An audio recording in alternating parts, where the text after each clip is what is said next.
ओम गम गणपते नमः। ओम सरस्वते नमः। हरि शरणम राधे राधे। अध्यात्म पर्व के सभी दर्शकों को नाग पंचमी की ढेर सारी शुभकामनाएं।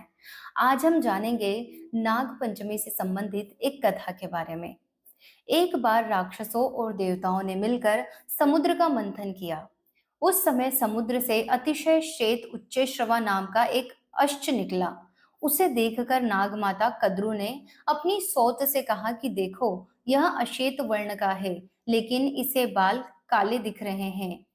तब विनिता ने कहा कि ना तो यह अष्ट श्वेत है और ना काला है और ना लाल।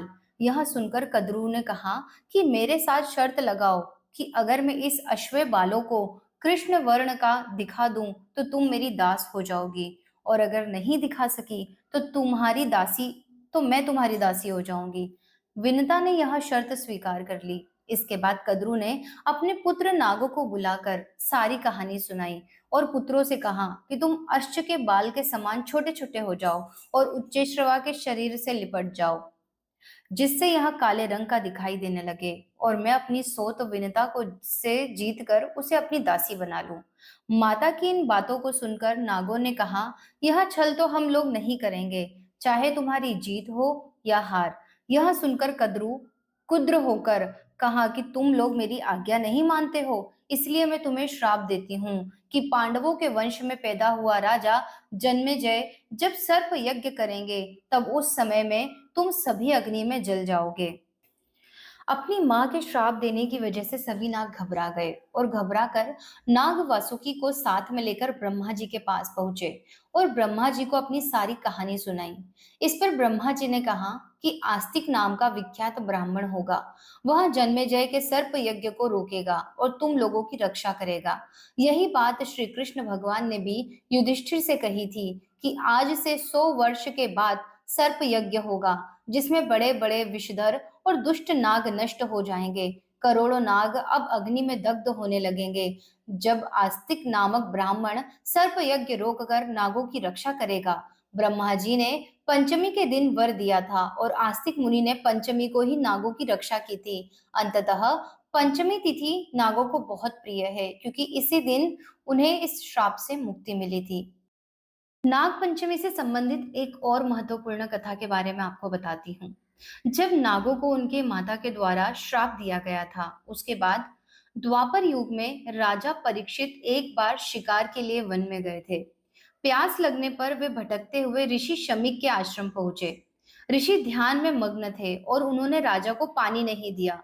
क्रोधित होकर राजा परीक्षित ने एक मृत सांप को अपने बाण पर रखकर ऋषि के गले में डाल दिया और वहां से चले गए।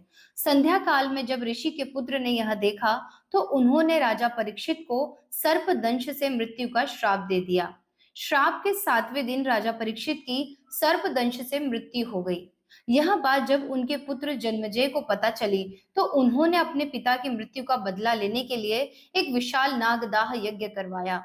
यह यज्ञ के कारण सांपों का नाश होने लगा। तब ऋषि आस्तिक मुनि ने सावन माह के शुक्ल पक्ष की पंचमी तिथि पर नागों को दूध अर्पित कर जीवन दान दिया। उन्होंने जन्मजय के नागदाह यज्ञ को भी रुकवाया। इस दिन से नाग पंचमी का पर्व मनाने की शुरुआत हुई थी। अब हम जानेंगे नाग पंचमी का महत्व। नाग पंचमी पर नागों की पूजा करने से काल सर्प दोष के दुष्प्रभाव दूर होते हैं। घर में सुख समृद्धि बनी रहती है। नाग देवता को दूध चढ़ाने से सर्प दोष से मुक्ति मिलती है और जीवन में शांति आती है। नागों की पूजा करने से परिवार के स्वास्थ्य और कल्याण के लिए आशीर्वाद मिलता है। नाग पंचमी नाग देवताओं को समर्पित है, जो भगवान शिव से गहराई से जुड़े हैं और प्रकृति के संतुलन की रक्षा करते हैं। आशा करती हूँ कि आपको हमारे द्वारा दी गई ये सभी जानकारी और कथाएं पसंद आई होगी।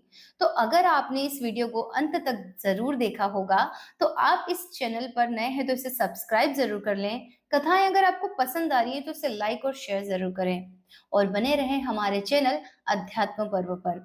अब मैं आपसे मिलती हूँ किसी और रोचक कथा के साथ किसी और वीडियो में। तब तक के लिए राधे राधे।